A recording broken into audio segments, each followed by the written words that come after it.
everyone, it's Giri Srinivasan again here, your host for the Ask Giri the Physio Show. Season 2, today we are going to episode 17. We're going to talk about squats, especially the deep squats, sleep and Azores.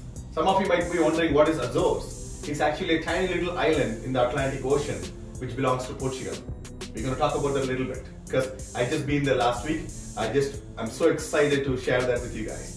Okay, let's get on with squats first. How many of you do just a gentle squat every day?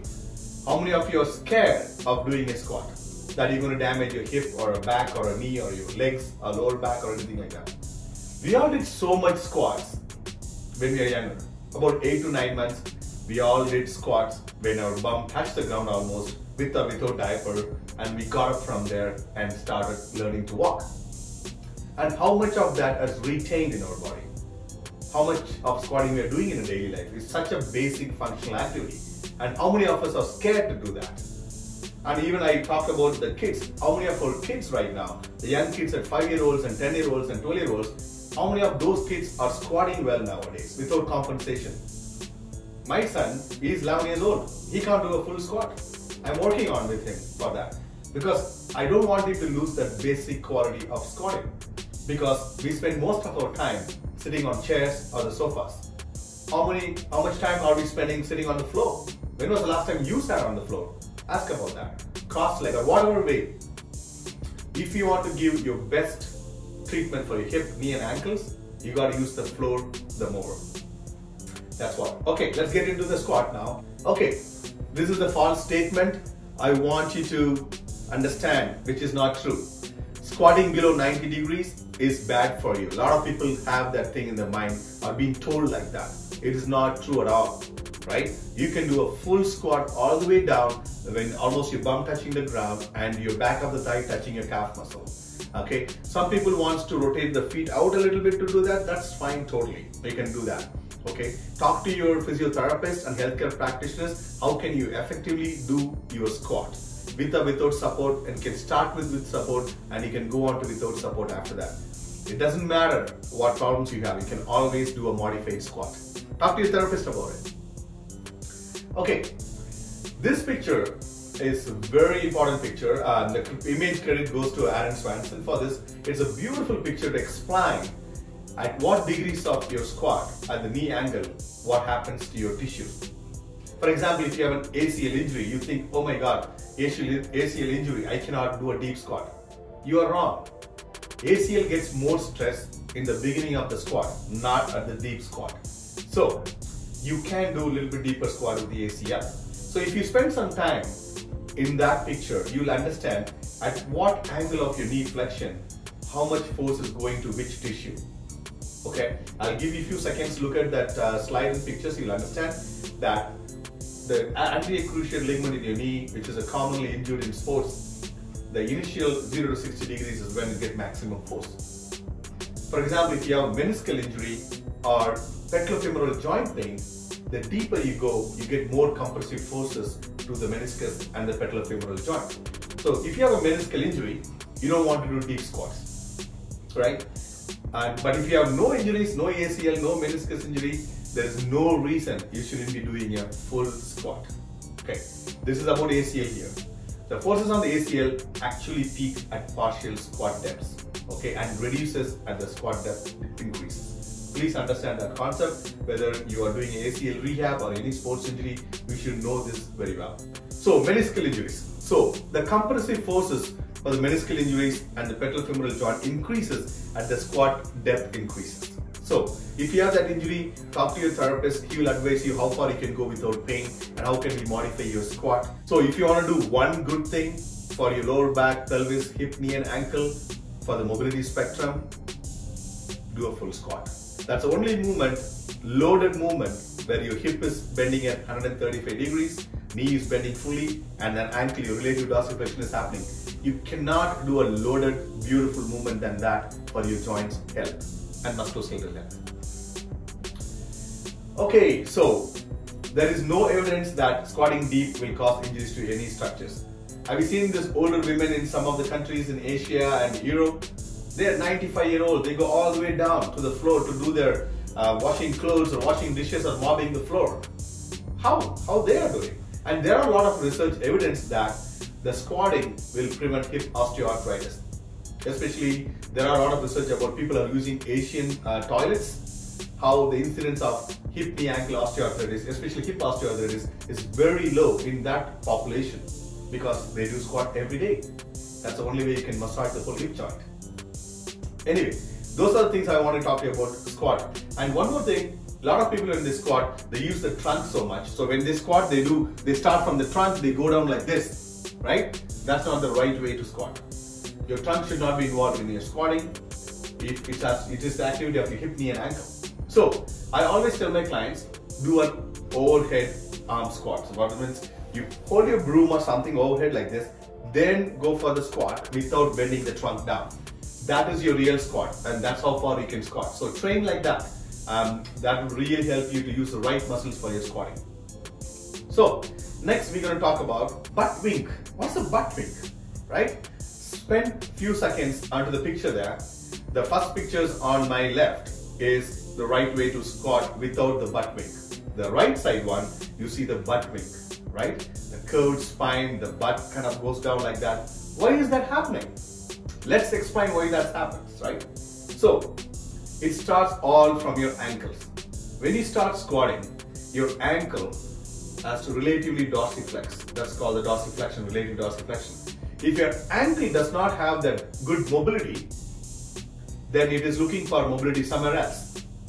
Okay, then it goes to, hey hip, can you move for me? It goes to hip. Then hip is like, okay, let me try. Then hip is trying to compensate for the ankle lack of mobility. Then hip tries it. Hip is like, oh my God, this guy never used me like this before. He sat on the sofa and chairs all day. You expect me to do a squat without that? I can't move. Then hip is going for, who can help me? Hip is looking for some help. And hip finds the pelvis. Hey pelvis, I can't move. Can you move for me? Then pelvis, okay, let me try what I can do. So the pelvis tilts posteriorly or tilts this way. And that's what you see in the butt wink. Okay, the ankle cannot move, hip cannot move, and pelvis is trying, pelvis is tilting posteriorly to help the hip, and that makes your lower back spine or lumbar spine to flex a little bit more. That puts too much pressure on your disc, you get back pain or other issues in the hip, pelvis and their back. Okay, so that is why a lot of people don't do squat because they have back pain and they do a lot of butt wink. So now we know what's a butt wink, how to prevent it. To prevent the butt wink, start with your ankle. Your ankle has to move well, then your hip has to move well, so that the pelvis and the lumbar spine, which is your lower back, does not have to move. So you will not butt wink. Imagine if you butt wink and you try to do squat lifts, right? With weights on your shoulder, do the same butt wink. How much force is going through your lower back and why your back would not hurt? I want you to understand this concept and check yourself. Ask people to check how you're squatting. If you have a butt wink, correct that. Talk to your healthcare professional, especially your physiotherapist, to how to improve your ankle and hip mobility. Then your squat will be fantastic. Then you can start loading your squat. Never load your squat if you can't squat properly. You are only doing damage to your musculoskeletal health. Okay, and I just told you about the squats, ankle. Ankle mobility is very important. How do you know your ankle is moving well or not, right? So there is a small test. You go close to the wall and step back a little bit with your feet and then try to touch the knee to the wall, right? Without moving your ankle or without lifting your hip, and see how much movement you can make, how closer you can go from the knee to the wall. If that distance is less than 10 centimeters on both sides, check both sides. There will be always some discrepancy. If that is less than 10 centimeters, you need to work on your ankle mobility. That's an indication. Self-test and then start working on ankle mobility. Very important. Your feet sets up your posture, and don't forget that. That's the end of ankle, butt wink, squats, deep squats and overhead squats. Let's move on to sleep. How many hours of sleep do you get average in a day? I'm sure my sleep was reduced. I'm also guilty after this iPhones and all the digital phones, you know. You take your phone, go to bed, next thing you know, you spend already an hour on the phone. That's hour of your sleep gone, right? So it's very bad. I'm trying my very best to put that phone down, just recap, and in 10 minutes. And my wife is always behind me to put my phone down. So you get carried over sometimes, right? and then your 1 hour of 2 hours of sleep robbed away. Even the teenagers I've talked to sometimes, when I assess them, I always ask this question: how many hours are you getting sleep every night? The teenagers are telling me 5 and 6. Is it good? You need at least 7 to 8 hours of sleep. Why? It's very important, right? So, if you want to have a nice trip by car, I would tell you, hey, change your oil, check your tires, have a nice trip. It's as simple as that. Sleep well, get some sunlight, hydrate yourself, move well. Then, that's your health. We try to complicate that too much with fancy things. Oh, I need nitro in my car, I need LED lights in my car for the safe trip. Do you actually? Do you need $10,000 machine in your house to do better health? Do you need expensive club membership to have better health? As long as you move well, sleep well, hydrate well, eat well, and rest well, and laugh more, everything else will be taken care of. That's why I'm putting some light on the sleep today. Okay? I'm also working on it. I'm not perfect. I'm trying my best to work on that as well. That's why this saying is, a good day always starts the night before. Okay? And that's very important for everybody. And there's a lot of research to support a good sleep, how it improves a lot of body functions and your performance next day, right? So, 3 processes mainly I want to touch on what sleep does to you, right? Number 1, your memory consolidation, right? Everything you learn, you accumulate so much information a day, and when you sleep, I don't want to go into the depth of 2 types of memory, which memory improves in REM sleep and NREM sleep. I'm not going there. I'm just giving you the kind of a version, that kind of a small thing what you want to know. Your memory consolidates when you sleep because your frontal lobe is very inactive when you sleep, and you need your frontal lobe to be quiet to consolidate your memory. That happens when you sleep. So if your information, what you're learning every day, if you have to consolidate that, sleep well. Especially people who are in university and learning something, it's very important. And also for the elderly. Immunity build. Okay, your immunity builds when you sleep. Why? Let's talk about that. I talked about already the memory. Memory and learning is processed during sleep. Immunity, sleep is involved in your immune function. There is a circadian variation in your body regulates your lymphocytes and your lymph fluid transportation, lymphoid organs and immune cells. Because your lymphatic system and immune cells are closely related. So when you sleep, the longer you sleep, the immunity really works on. Especially in this pandemic era, we all need good immunity. If you can do one thing about immunity, you can sleep better. That will improve your immunity. On top of everything else you see in social media, ginger, lemon, turmeric, everything, you do whatever it works for your body, but the one best thing you can do is sleep. Then the next one is the cleaning system, the waste disposal system. Okay, this is very, very important. We call it lymphatic system. There's a lymphatic system.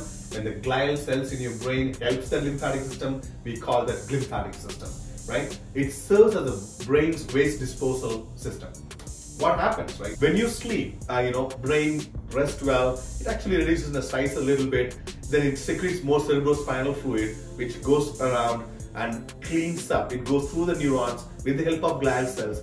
It cleans up all the waste products in your brain. Okay, brain also creates waste products. A lot of these proteins, kind of those black dots, you see that in the picture. Those are the waste products. This cerebrospinal fluid just flows through the neurons, the brain, and then cleans up all these small waste products and then take it out to the lymphatic system and then drains it out. This cleaning mechanism, this waste disposal system happens when you sleep. So you want to clean the waste 5 hours or 8 hours? The choice is yours. You want a better brain next day? The choice is yours. And also, the research is showing that this lymphatic clearance helps in deaccumulating all these things, byproducts, your beta amyloid proteins from your brain. That also helps in preventing some of the neurodegenerative diseases like Alzheimer's disease, and there is proof for that as well. So now you know, sleep important. Get yourself 7 to 8 hours. Put that phone down, right? Put the phone on do not disturb. How can you sleep when it dings every second? Please cut off all your notifications. If people, it's very important emergency, they'll call you. You don't need a text message, okay? Please put do not disturb, and you can give access to some important people if you want, and then stop the blurry notification from your phone. Get the phone down and then get some good sleep to improve your memory, your immune system, and the glymphatic clearance. Okay, hope that helps. Next, we are moving on to Azores. Why Azores? This is a tiny little group of islands, actually 9 islands. I found when I was searching for a place to go. I haven't taken a single day off in 20 months from the time pandemic started and before that even. So I wanted to get out somewhere for a small little break, and so I chose to go to Azores. It's a tiny little group of islands, belongs to Portugal. First I thought of going to Madeira, and because of the regulations I chose not to go there and went to Azores. I did all my COVID tests and everything. Such a wonderful island. I mainly went to the San Miguel Island, which is one of the bigger islands in Azores, and Ponta Delgada is the capital. We actually have a direct flight from Toronto to Ponta Delgada. So if anybody is looking for a vacation, and if you're in the west, you would have explored a lot of the western islands, the Vancouver Island and Hawaii and everything. Give yourself a chance to explore the Atlantic Ocean island. You will not regret it. I never seen the most greenest place like this, filled with activities. We just stayed, I went with my buddy, my physio colleague and friend Mohan. He has a clinic in the south side. We had a blast it's an activity-based vacation. Fantastic, filled with beautiful beaches, rocky beaches, sandy beaches, volcanic craters and lakes on top of the volcanic craters. We had to hike to. We did a lot of beautiful hikes, fantastic seafood and the fishes and the shrimp, and what else? And you have a lot of this thermal pools, natural thermal pools where you can take a bath, and it's fantastic place. And put that on your travel list or your bucket list, whatever you call it. And that I'm going to share some of my personal pictures with you so that you can see. And that one picture you see the yellow water. Basically, that water is so yellow because it's filled with iron oxide. And I never seen water that yellow anywhere else. The reason for that, because it's all iron oxide. And if you come out of your clothes, also your clothes will be yellow after that, right? So fantastic experience. So check out Azores and safe travels. Enjoy. Take a break from some time, and you're doing a great job in whatever you do. And we all deserve a little break, and we can recharge ourselves and get up. So that's end of today's episode. Squats, sleep, and Azores. We will see you in the next episode very soon. And if you want to learn more about squats and the hip, check out my episode last season. Go to Ask Giri, the Physio Show, and there is an episode called How Hip is Your Hip. Check that one to learn more about how to effectively and efficiently use your hips and get better without having any hip or back problems. See you guys later. Have good fun. Bye.